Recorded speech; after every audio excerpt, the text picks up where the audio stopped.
Hey, welcome back, everybody. This is Ray Float for Bleeding Cool. I'm going to be going over our Twin Peaks recap. This time, we're going to be taking a look at part 14. We are like the dreamer. Interestingly enough, Lynch show, I usually have to use my notes just to make sure I get the entire title right. But we're going to be giving you a little recap and my thoughts about it. First, I'm going to say right off the bat, there was a lot of stuff that happened this week. Ton of stuff. The one major takeaway before I go to my list I would have to say is I think they really are kind of stressing this idea of we want to make sure everybody now knows that there are two Coopers. You've got Gordon basically already somewhat suspecting it and then getting the confirmation from Frank Truman. You've got Deputy Andy being taken up into Black Lodge by the giant / the fireman, which I'll talk about also, and given a short encapsulated version of what has gone up to this point, and has also been shown two Coopers. So we're really, really moving towards some type of finality.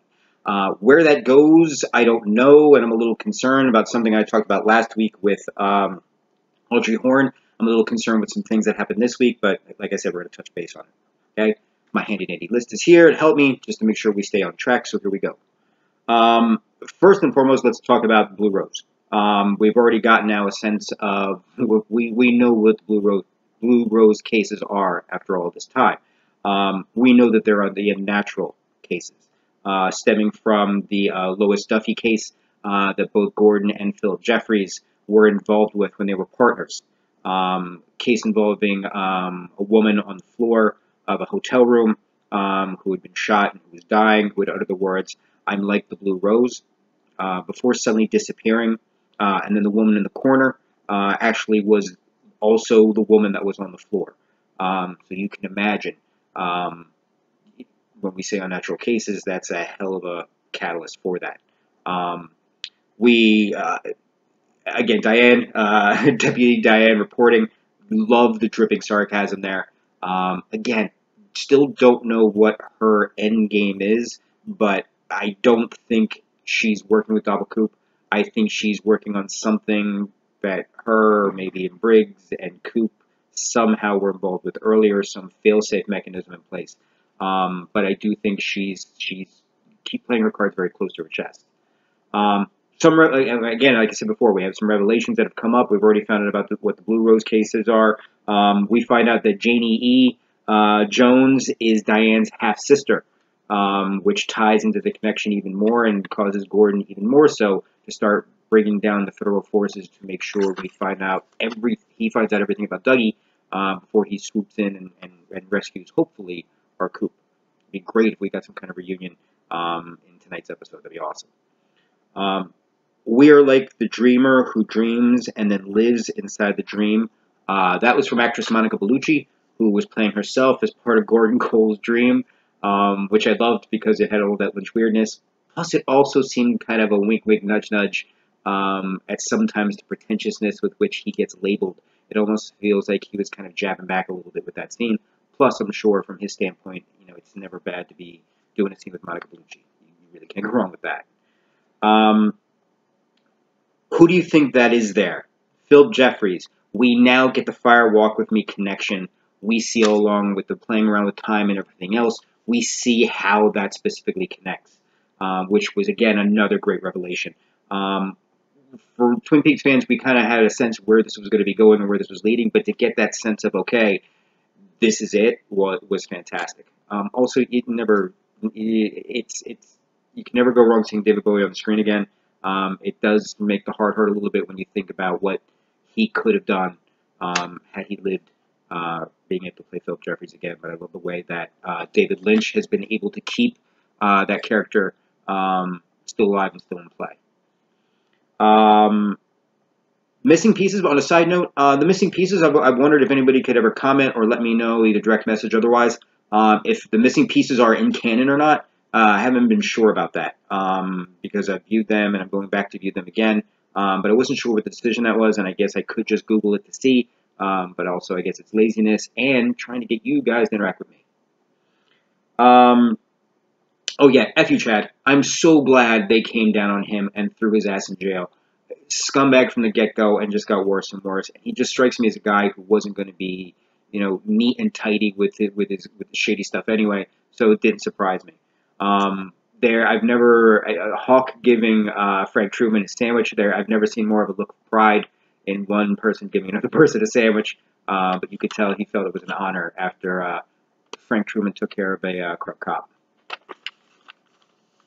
Watching Bobby, Hawk, Frank, and Andy going into the woods, especially the move with the soil, it was nice. It felt very nostalgic to old school Twin Peaks. That was very, very good to see. Andy, the taking of Andy, that completely blew my mind.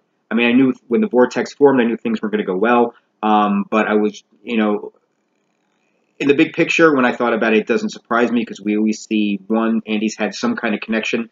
Back during the original series, I don't know if it comes with the naivete or simplicity of Andy or if there's more to him. So when the big picture didn't surprise me, I was like, oh, you can't do anything to Andy. Andy may have been annoying me a little bit this season, but it's Andy. So you put up with it because it's Andy.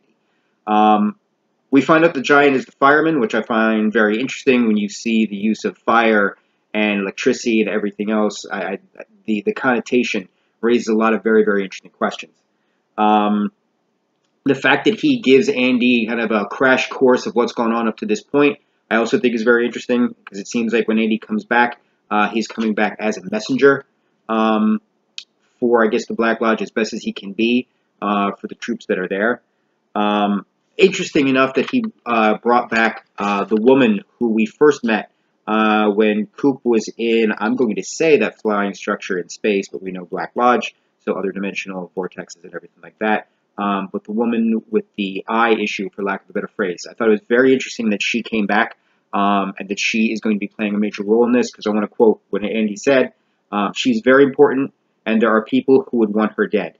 And again, my biggest question is, any chance this was Lois Duffy? I know it's a shot in the dark, but it's David Lynch, so I like to throw out every possibility I can. And it was interesting, too, the way Andy said it. He said it with such authority, even though we weren't confident that Andy would know exactly what he was saying from the meaning standpoint, but it resonated when he said it at that point.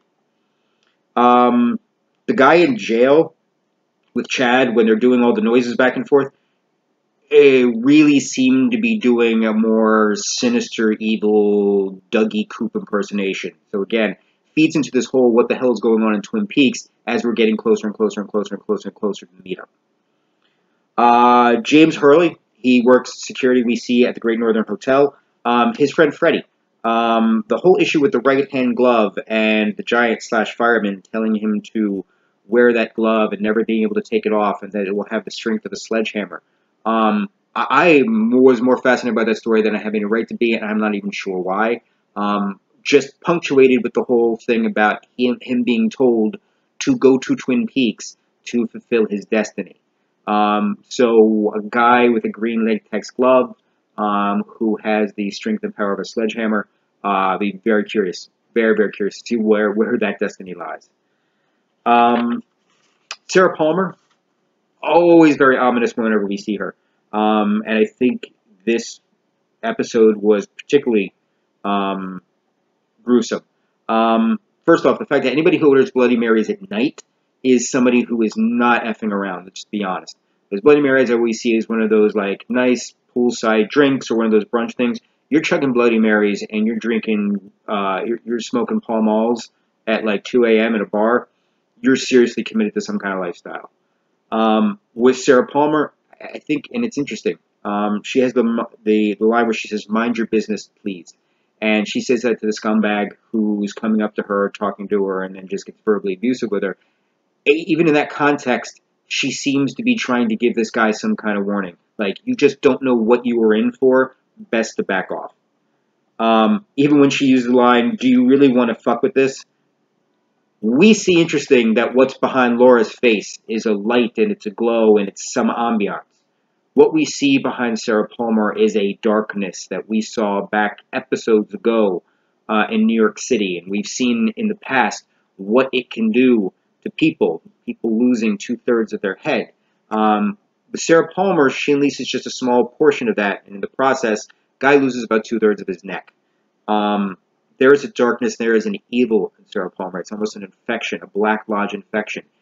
It's sad and not surprising. This is a woman who, dealing with the guilt of everything else that happened with Laura and was involved with her husband. And all of the guilt and the what-ifs and everything that associate themselves. There is a weakness and a breaking down that we know the Black Lodge is more than willing to feed on and kind of fill that hole that's inside everybody when they're getting to that low point. So again, I think Sarah Palmer, really, really, really disturbing in the ease at which that played out and the way she just nonchalantly played it off afterwards. Not that I felt for the guy.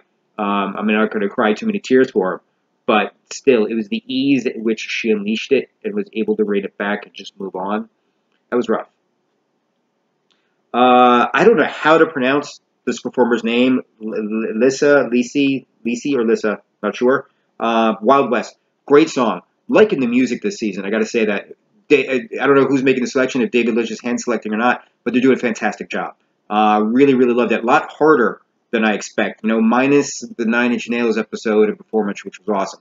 When it comes to the end of the episode, this was one of major high point amongst major high points. This was hard for Lynch. This was like Metallica in Lynch world, especially considering the music we're used to from old Twin Peaks. So that was nice to see. So that's it, folks. I think I am done. Yes, I am. My handy-dandy list is telling me to remind you that I will be doing a live blog. It will be tonight at 8 o'clock Eastern Standard Time. We're going to be watching Twin Peaks Part 15. There's Some Fear in Letting Go is the name of it. So please make sure to tune in. Again, we'll be live blogging. So check out bleedingcool.com. We'll be posting the site for the live blog about an hour before, so around 7 p.m. Eastern Time. Hope you can join me, and we'll also be doing a recap next week. Talk to you later. Enjoy the night, folks.